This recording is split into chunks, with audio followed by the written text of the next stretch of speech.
इतिहास सुनाता है हमें झांसी वाली रानी की कहानी, पर जब आन मान पे आ जाए तो मर्द से कम नहीं मर्दानी। तो आपने साबित कर दिया कि लड़कियों को अगर मौका दिया जाए तो वो लड़कों से कम नहीं। लेकिन शुरुआत में संघर्ष रहा। मैंने सुना आपके पिताजी काफ़ी कठोर जीवन जिया, उन्होंने लंगोट बेचने का भी काम किया। मैंने सुना कि पैसे की दिक्कत थी, बैलेंस डाइट नहीं मिल पाना, आपको घी चाहिए, आपको ड्राई फ्रूट चाहिए, नट्स चाहिए, आपको प्रोटीन चाहिए। लोगों ने आपको मजाक भी उड़ाया होगा, पर आपने चुनौतियों में भी आपने आपदा में अवसर ढूंढा है हर बार। और आज आप मेडल लेकर के आई हैं, इस समय मेडल लेकर के लौटी हैं, तो बहुत अच्छा लगा। तो मैं आपसे अगला प्रश्न पूछना चाहता हूं कि जिस उम्र में सब ढूंढते हैं बेटी के लिए ससुराल, उस समय आपके पिता बने आपकी सबसे बड़ी ढाल। हाँ, तो मैं बार बार आपके पिताजी का नाम सुन रहा हूँ। पापा कहते थे लग जा, निकल जा, आगे बढ़ जा। तो आसान नहीं होता बेटी के लिए पूरे समाज से लड़ना। महावीर फोगाट ने जैसे अपनी गीता फोगाट और बबीता फोगाट के लिए लिया, लेकिन वो थोड़े हानिकारक बापू थे। तो आपके पिता भी क्या हानिकारक बापू थे? वो अपोजिट थे थोड़ा। मैं आपको बताऊं कि पहले हम बात करते हैं कि मेरी स्टार्टिंग कहाँ से हुई। पापा ने मुझे कैसे कराई। समाज से पापा बाद में लड़े, पहले पापा को घर में लड़ना पड़ा मेरी माँ से। मेरी माँ मना करती थी, मेरी मम्मी बोलती थी कि क्योंकि मेरा भाई पहलवानी करता था तो इतनी डाइट नहीं हो पाती थी, क्योंकि एक जो जांग लंगोट बनाते हैं तो हमारा उस टाइम पे लंगोट 15 रुपये का 10 रुपये का बिकता था, और जो जांग होती थी वो 30 से 40 रुपये की इतनी बिकती थी, और वो भी दिन में बहुत कम।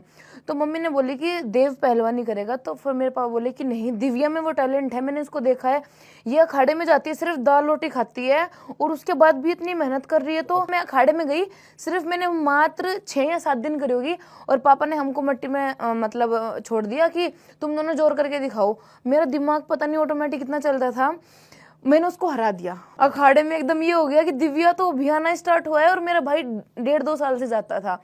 तो पापा ने कहा कि दिव्या को पहलवान बनाना है, दिव्या में वो काबिलियत है। तो पहले तो मेरी माँ से ही लड़े, क्योंकि माँ का मोह जो होता है वो ज़्यादा बेटों में होता है।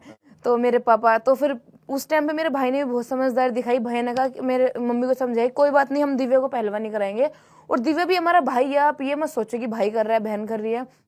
फिर जो मेरी दादी है उन्होंने कहा पराया धन है, इसके ऊपर तू इतना पैसा लगा रहा है, और अभी तो तुझे गांव में भी सबसे लड़ना पड़ेगा, गांव में नहीं पता कि तू इसको पहलवानी कराएगा। हमारे गांव में तो आज तक, क्योंकि उस टाइम पे 5वीं तक का स्कूल था, कि अब तक स्कूल की इतनी सुविधा नहीं हुई है, तू अभी से इसको मट्टी के खड़े में कहाँ उतार रहा है जहाँ लड़कों से कुश्ती करनी पड़ती है। तो घर में ही बहुत इस चीज़ का ऑब्जेक्शन हुआ। मेरे दादा ने कुछ कुछ बोला, मेरी दादी बोली कल को शादी भी नहीं होगी, इसके तो कान टूट जाएंगे, चोट लग जाएगी।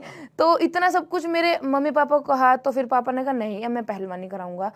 तो जब स्टार्टिंग हुई तो पापा ने मुझे बोला कि बाहर की चीज़ नहीं खानी है। उसके ऊपर बोला ये खट्टा मीठा जो तू खाती है ये सब नहीं खाना है। तो मैंने कहा बिल्कुल भी नहीं खाना। बोले खाना है, मैं खिलाऊंगा खुद लाके। तो पापा उससे एकदम अपोजिट थे, बल्कि कुछ भी अगर कभी प्रैक्टिस करने का मन भी नहीं करता था ना, तो मैं पापा को बताती थी कि पापा आज मेरा मन नहीं है, और पापा उससे डबल कराते थे, पर अपने अंदाज में। मुझे कभी पापा से डर नहीं लगा। और जब कभी बाहर का खाने का मन करता था, मैं पापा को बोलती थी कि पापा मन कर रहा है। पापा ने कहा तेरा टाइम रख रखा है ना 10 दिन का, 15 दिन का, मतलब उस टाइम पे।